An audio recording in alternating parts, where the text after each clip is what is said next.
Alrighty, hello everybody. This is Albert with Parting Pro, and in today's video, I'm going to cover a framework to use when considering the question, should you create a new cremation brand or use your existing funeral home brand when expanding your cremation business? And I get this question all the time, and the answer is almost always the same, which is it really does depend. We partner with funeral homes doing it both ways that have been wildly successful. One way is not necessarily better than the other. It really does depend on your personal situation. If you want to check out my other videos, I go into a lot more detail on specific customers. But today I'm going to go over some things for you to consider when trying to figure out what is best for you.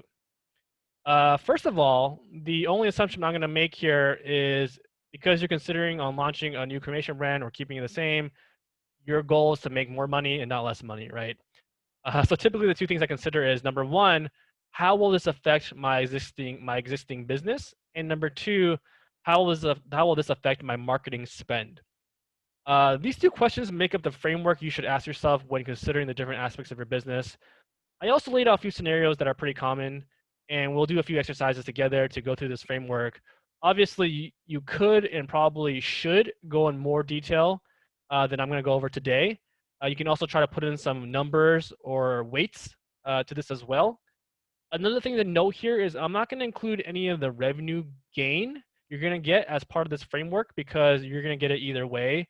However, it's going to come at a different cost, which is what we're evaluating here. Okay, does that make sense? So I have a couple popular examples of reasons or goals people have when looking into this. For example, a lot of people want to start targeting business in adjacent markets to them. So one thing they may consider is if their current funeral home has good brand recognition in that particular area, right? Other people may have the goal of being a little bit more defensive. So when deciding to use their own brand or a new brand, they may want to evaluate if they're getting a significant amount of shoppers calling them already that are choosing to go with somebody out of town or just somebody else, right?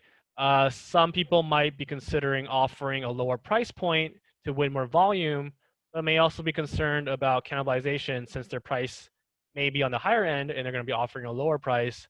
There could be other people that are not so concerned with this because they have loyal families and they offer a much different service package um, currently than what they would, let's say, for example, if they're doing it online and they're able to effectively communicate this. So there's a lot of different aspects of your business to consider.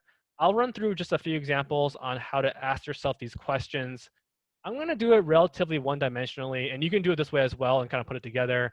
But you're going to want to consider all the aspects that you deem important. Okay, so let's say, for example, the first one I had was let's say I'm going to go target adjacent market where I have good brand recognition. So how would you use this framework?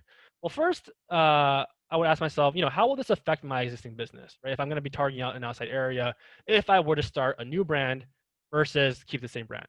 And in this scenario, it'd be pretty neutral for both of them because I'm going outside and targeting a different area. My existing business won't really get affected. Now I go over to how will this affect my marketing spend. You can see if I'm starting a new brand, it's going to be negatively affected because I'm going to have to market all over, going to start all over.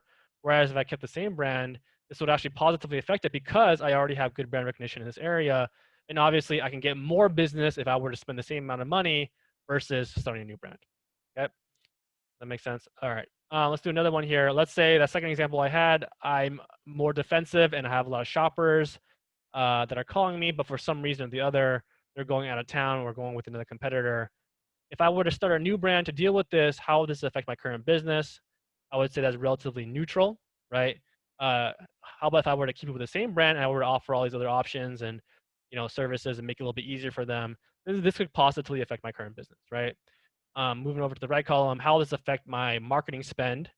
I would say you're starting a new brand once again because as a new brand, it's going to be negative because you're going to have to spend money to get people to call you. Versus if you kept up with the same brand in this particular scenario, you're already getting a lot of shoppers. You don't actually need to spend anything because it's already coming to you, right? So that would positively affect it if you kept the same brand. Okay, does that make sense? So you can kind of go down the line and just ask yourself more questions. What if I'm going to be lowering my price point and I'm trying to capture more business, but cannibalization in my own market is actually very possible? Well, if you're gonna be advertising this new business, it would be relatively neutral in terms of what you're spending. I would say maybe more positive for keeping the same brand because they already know you. But that will definitely negatively affect you if you're worrying about cannibalization, right? If your customers are fickle, they're gonna go pay you the lower amount than um, if you were not to offer the lower price. So this would negatively affect you in this scenario, right? But what if you're able to effectively communicate the difference, and it's a different market that you're selling to, right? Then it would be pretty neutral on how it affects your current brand. When it goes over to marketing, it would positively affect you if you kept the same brand because once again, you don't have to start all over on the marketing. And we can keep going here.